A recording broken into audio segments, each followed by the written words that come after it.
Salut, donc aujourd'hui j'ai 4 visites pour mon immeuble. Donc les autres visites que j'avais eues, ça n'a rien donné de concret. Voilà. Donc maintenant donc j'essaie de regrouper les visites. Là c'est des clients qui sont quand même intéressés, hein, parce que tu le sais que moi je filtre en fait les visites. Parce que quand tu as un immeuble de 7 appartements, tu dois t'adapter avec tes locataires. Déjà que c'est compliqué de faire visiter les 7 appartements en même temps et du coup tu fais en sorte de filtrer au maximum pour éviter d'avoir des visites inutiles. Voilà. Donc aujourd'hui je vais te partager ça. Là je me suis arrêté à la boulangerie, un petit oasis.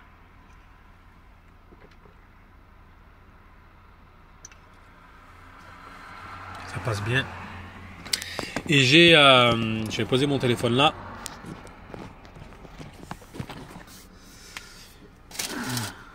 Croissant, pain au chocolat. Ils n'en avaient plus tellement c'est bon. Ils n'en avaient plus la boulangerie, tu vois.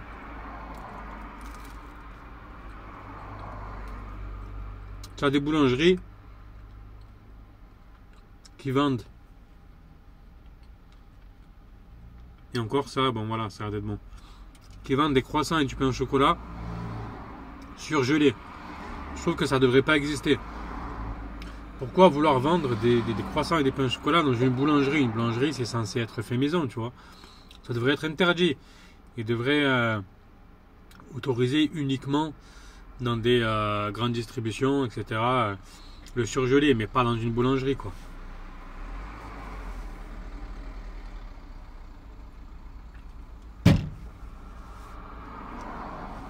Je suis en train de me renseigner aussi pour un...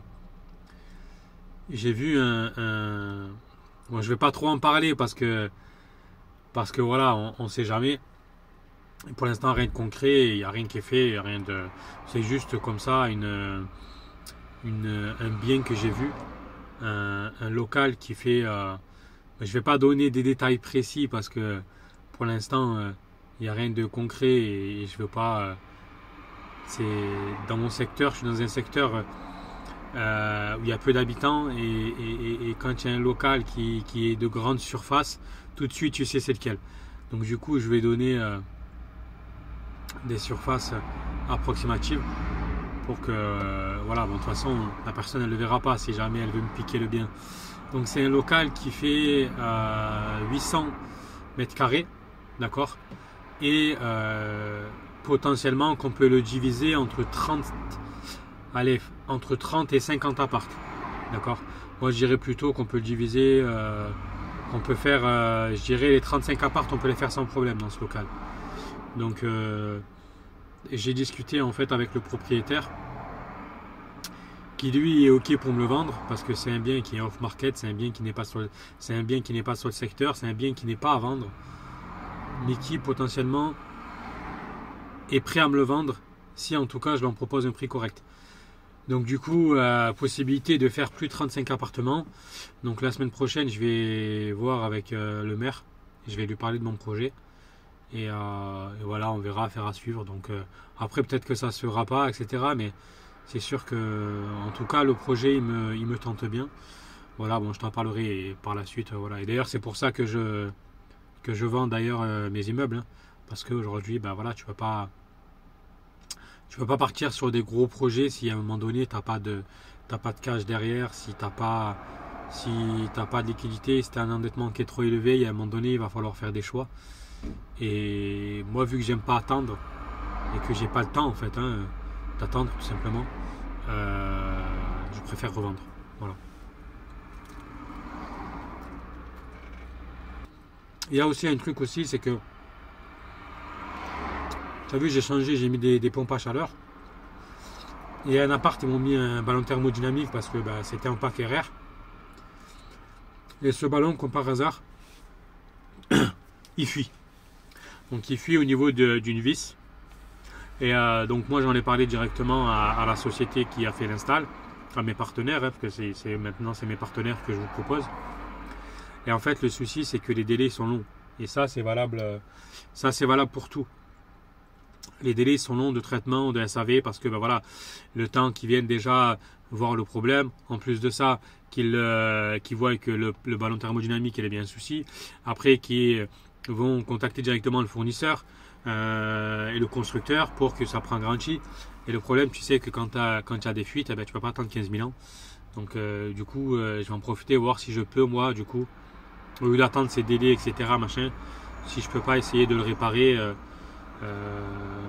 voilà. Mais le réparer, qu'il soit bien réparé, quoi. Tu vois. Et il y a quelqu'un qui est venu d'ailleurs et qui a dit non, il n'est pas réparable. Mais je sais pas pourquoi, moi je sais que j'ai un doute, pour moi il est réparable. Allez, je finis ça, je prends la route et après, comme ça au moins, on continue.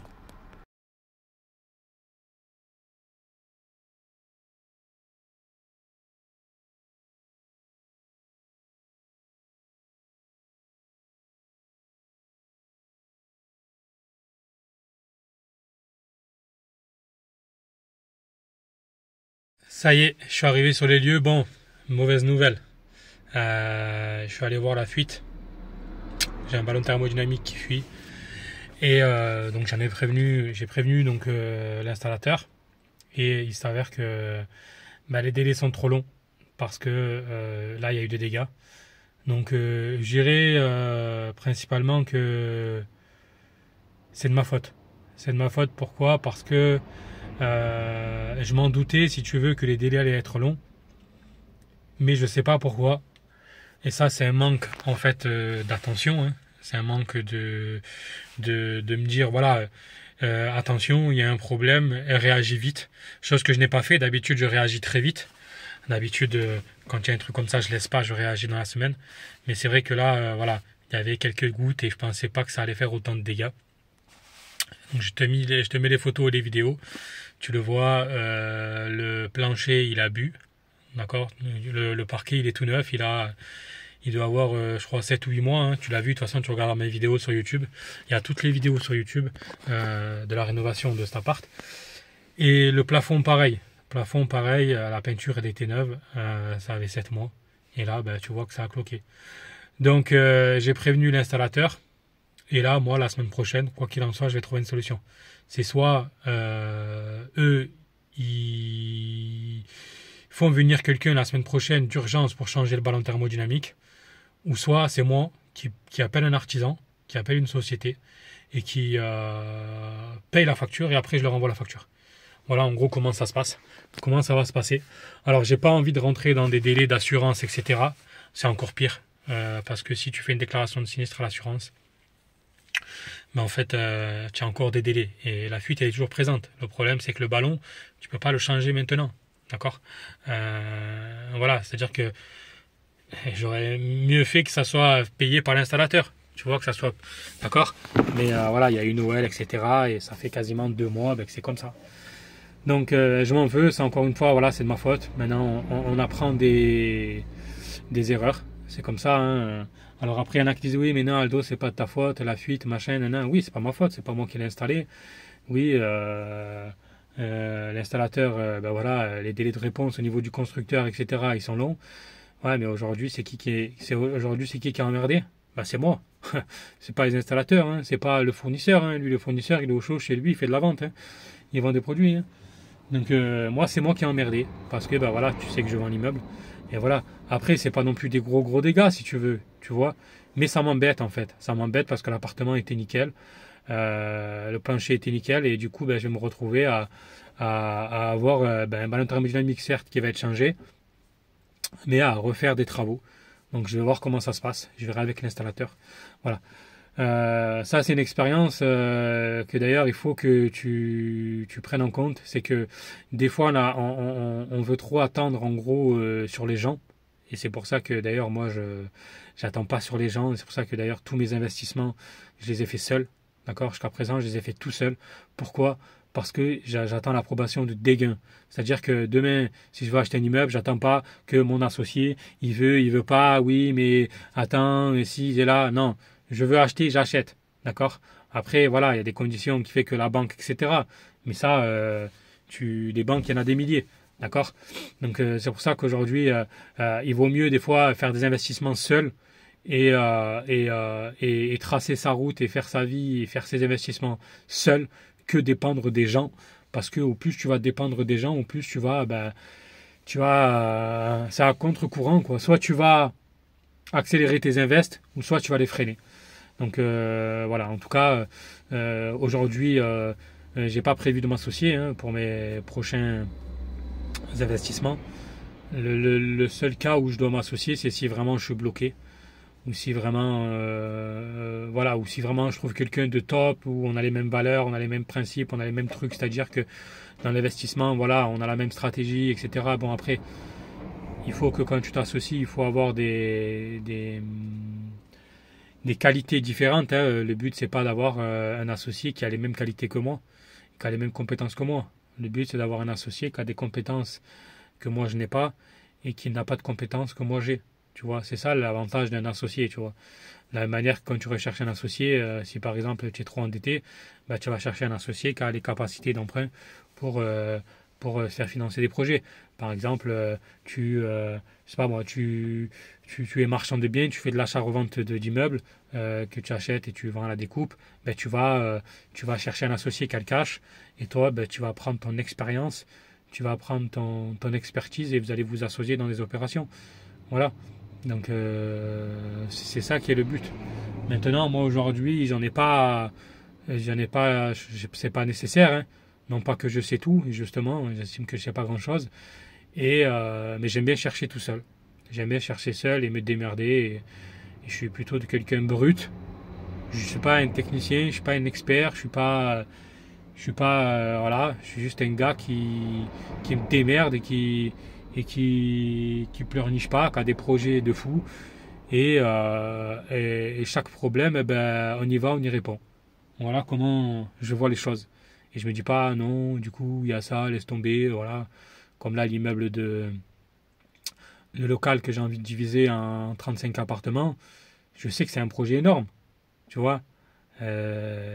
Sachant que je vais dans la campagne, tu vois, j'achète des petits immeubles déjà divisés et tout, tu vois. Mais, mentalement, je sais que ça se fait. Voilà.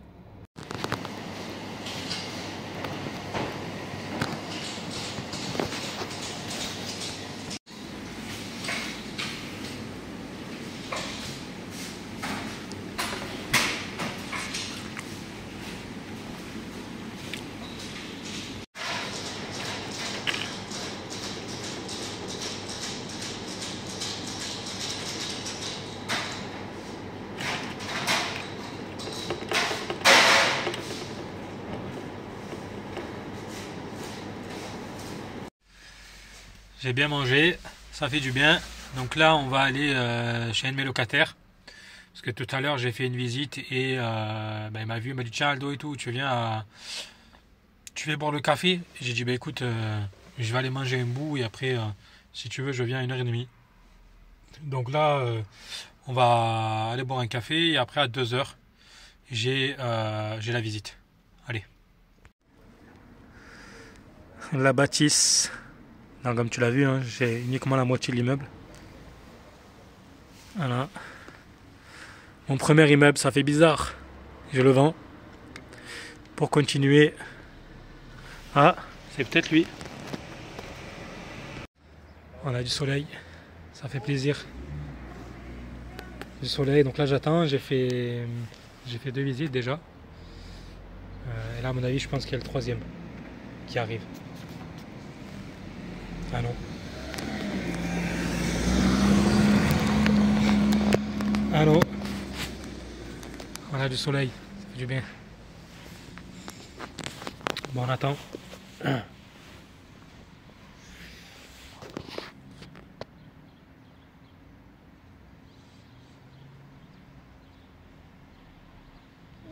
Bon les amis, j'ai pas mal de choses à vous raconter. Donc, on est quelques jours après donc les visites. Donc, bonne nouvelle. Donc, sur les 4 visites, donc j'en ai un de client où c'était pas ce qu'il recherchait. D'accord, il cherchait un autre immeuble, on n'était pas sur le produit qui voulaient, donc il n'y a pas de souci. Donc dans l'après-midi, j'ai eu donc 3 visites. Il y en a 2, même je dirais en fait les 3 qui se sont très bien passés. Et j'ai eu donc 2 offres sans conditions suspensives de prêt, donc ce qui est top. Alors moi, j'ai toujours tendance à pas m'embêter, et en gros quand une offre me convient et que ça me va, je m'amuse pas à attendre voir s'il y avait d'autres offres, etc.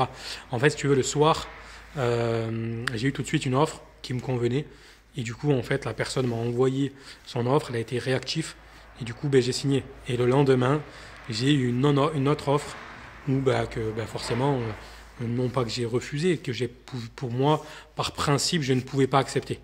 D'accord? Parce que j'avais déjà accepté une offre et que je ne vais pas m'amuser à faire de la surenchère. En tout cas, moi, je ne suis pas comme ça. Voilà. Donc, du coup, là, on verra, mais pour l'instant, c'est en cours donc de compromis. D'accord? Donc, je ne vais pas me lancer. Je ne sais pas si vraiment ça va aboutir ou pas.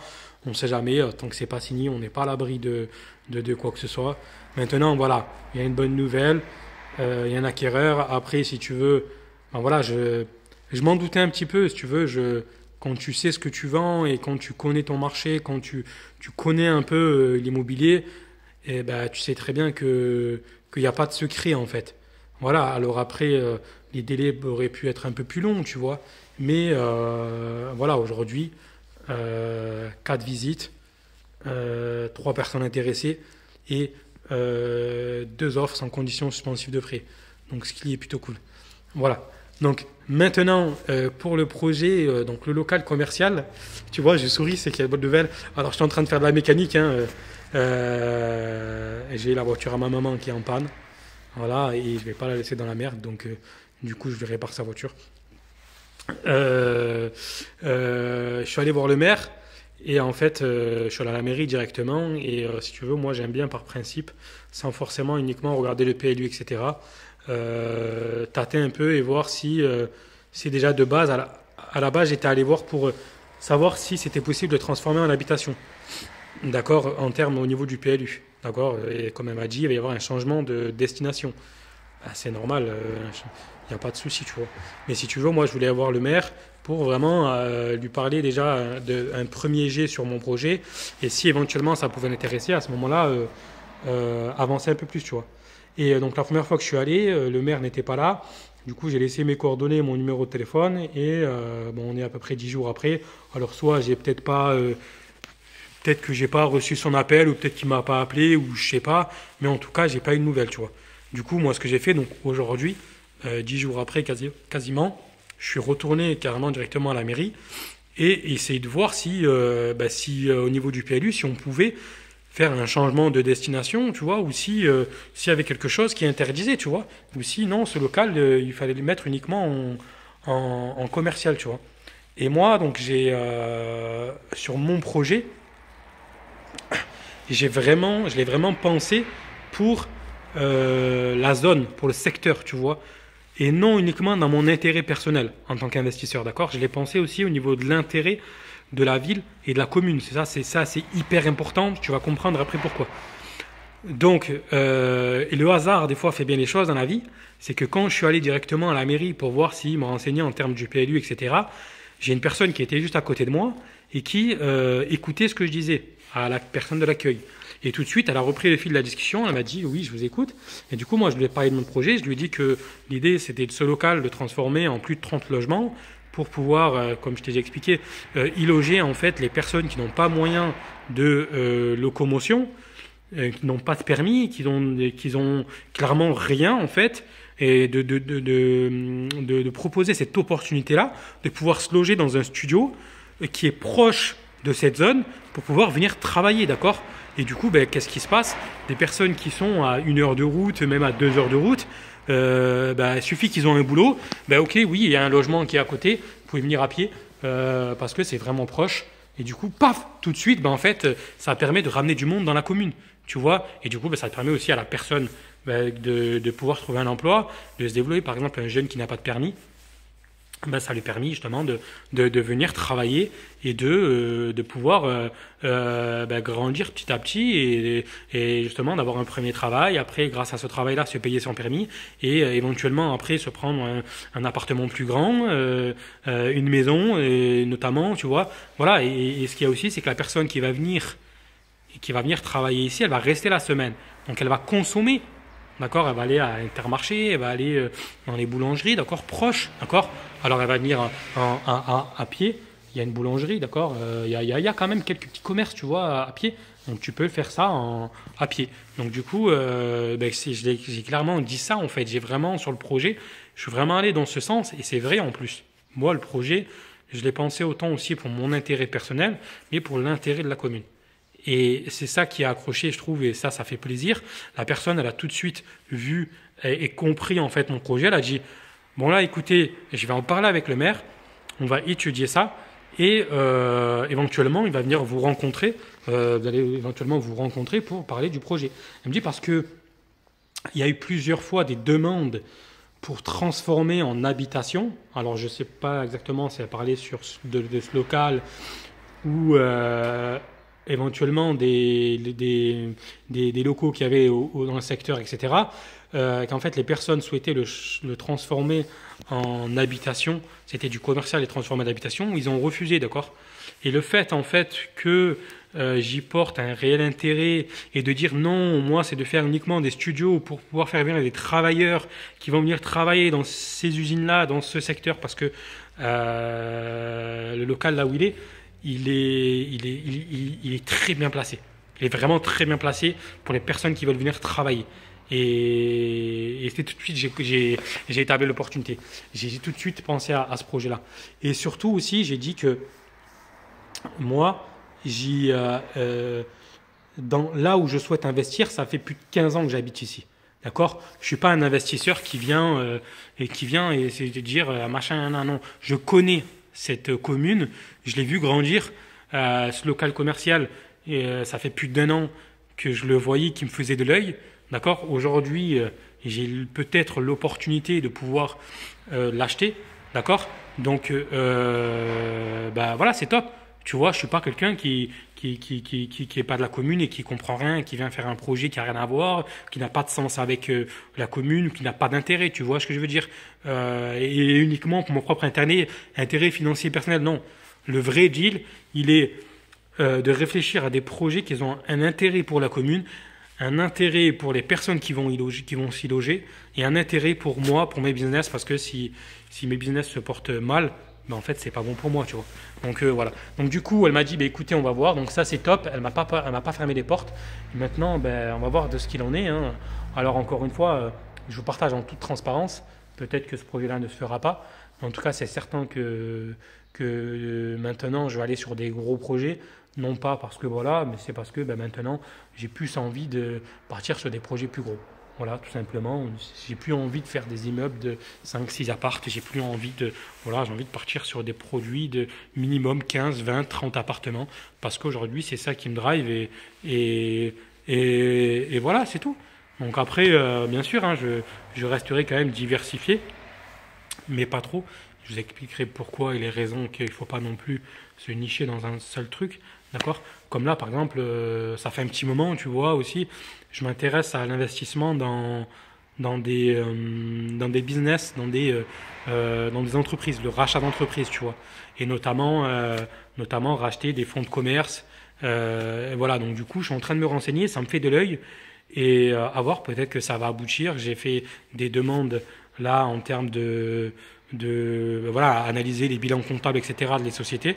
Donc il faut faire un document confidentiel qui dit que les chiffres ne vont pas être divulgués sur les réseaux sociaux, etc. Donc du coup, j'ai rempli cette demande-là. Donc j'attends d'avoir les bilans des sociétés, parce qu'il y a déjà 2 sociétés qui m'intéressent, que j'ai vu vite fait sur Internet. Donc du coup, j'ai fait des demandes et on verra ce qu'il en est. Voilà, si ça aboutit sur le local commercial ou si je rachète une entreprise, etc., je vous partagerai. Et une fois que j'en serai le propriétaire, je vous partagerai Les chiffres, bon, peut-être pas, voilà, parce qu'il y a des choses qui restent quand même confidentielles. Mais voilà, toujours dans le but de partager et d'être transparent et de pourquoi pas, à mon humble niveau, de vous inspirer et de vous dire que c'est pas parce qu'on a des gros projets, des gros objectifs et qu'on a aujourd'hui une situation qui est complètement à l'inverse de nos ambitions qu'on peut pas avancer, tu vois.